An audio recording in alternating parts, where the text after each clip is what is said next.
Sunnah yang hilang di bulan Dzulhijjah.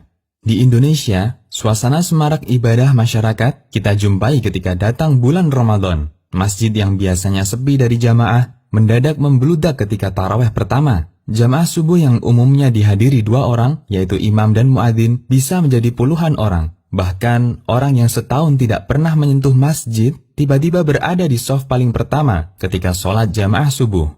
Semua peristiwa itu hanya kita jumpai di bulan Ramadan. Banyak kaum muslimin telah sadar, Ramadan merupakan momen terbesar untuk mendapatkan ribuan pahala. Barangkali ini bagian dari jasa besar para khatib, yang terus memotivasi masyarakat untuk menyemarakkan Ramadan, menyambut Ramadan dengan berbagai amal ibadah dan ketaatan. Ramadan menjadi bulan yang identik dengan semarak ibadah kaum muslimin. Walhamdulillah.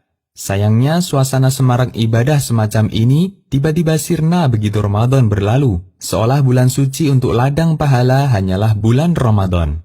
Lain halnya bulan Dzulhijjah, masyarakat kita belum banyak yang menyadari bahwa bulan Dzulhijjah termasuk bulan yang istimewa. Padahal banyak dalil yang menunjukkan bahwa di bulan Dzulhijjah amal soleh dilipat gandakan, sebagaimana pahala yang dijanjikan ketika Ramadan. Dari Abu Bakrah radhiyallahu anhu, Rasulullah shallallahu alaihi wasallam bersabda, ada 2 bulan yang pahala amalnya tidak akan berkurang. Kedua-duanya adalah bulan hari raya, yaitu bulan Ramadan dan bulan Dzulhijjah. Hadis riwayat Bukhari dan Muslim.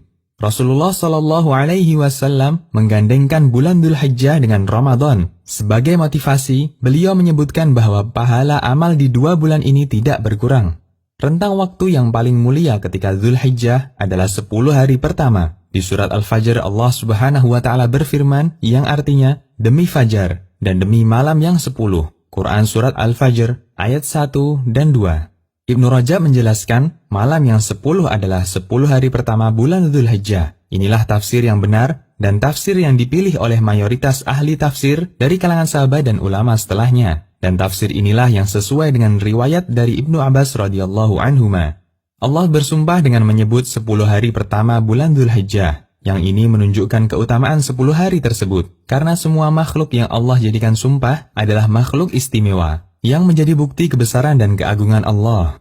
Karena itulah, amalan yang dilakukan selama 10 hari pertama Dzulhijjah menjadi amalan yang sangat dicintai Allah, melebihi amal soleh yang dilakukan di luar batas waktu itu. Dari Ibnu Abbas radhiyallahu anhuma, Nabi Shallallahu alaihi wasallam bersabda, tidak ada hari di mana suatu amal soleh lebih dicintai Allah melebihi amal soleh yang dilakukan di 10 hari ini, yaitu 10 hari pertama Dzulhijjah. Para sahabat bertanya, wahai Rasulullah, termasuk lebih utama dari jihad fisabilillah? Nabi Shallallahu alaihi wasallam menjawab, termasuk lebih utama dibanding jihad fisabilillah. Kecuali orang yang keluar dengan jiwa dan hartanya ke medan jihad dan tidak ada satu pun yang kembali, yaitu mati dan hartanya diambil musuh. Hadis riwayat Ahmad, Bukhari, dan Tirmidzi. Dalam riwayat yang lain, Nabi Shallallahu alaihi wasallam bersabda, tidak ada amalan yang lebih suci di sisi Allah, dan tidak ada yang lebih besar pahalanya daripada kebaikan yang dia kerjakan pada 10 hari Al-Adha. Hadis riwayat Ad-Daraqutni dan dihasankan oleh Al-Albani. Al-Hafidz Ibnu Rajab mengatakan, hadis ini menunjukkan bahwa beramal pada 10 hari bulan Dzulhijjah lebih dicintai di sisi Allah daripada beramal pada hari-hari yang lain tanpa pengecualian. Sementara jika suatu amal itu lebih dicintai Allah, artinya amal itu lebih utama di sisinya. Diceritakan oleh Al-Mundhiri dalam At-Targhib wa Tarhib bahwa Sa'id bin Jubair, yaitu murid senior Ibnu Abbas, ketika memasuki tanggal 1 Dzulhijjah, beliau sangat bersungguh-sungguh dalam beribadah, sampai hampir tidak mampu melakukannya.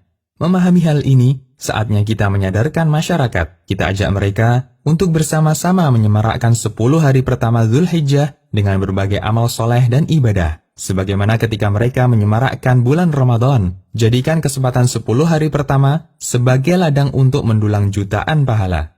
Lebih dari itu, ada beberapa amal soleh yang dianjurkan untuk dikerjakan selama 10 hari pertama Dzulhijjah. Di antaranya, memperbanyak puasa sunnah selama 9 hari pertama, memperbanyak takbir dan zikir, memperbanyak melakukan amal soleh apapun bentuknya. Wallahu a'lam. Konsultasi Syariah.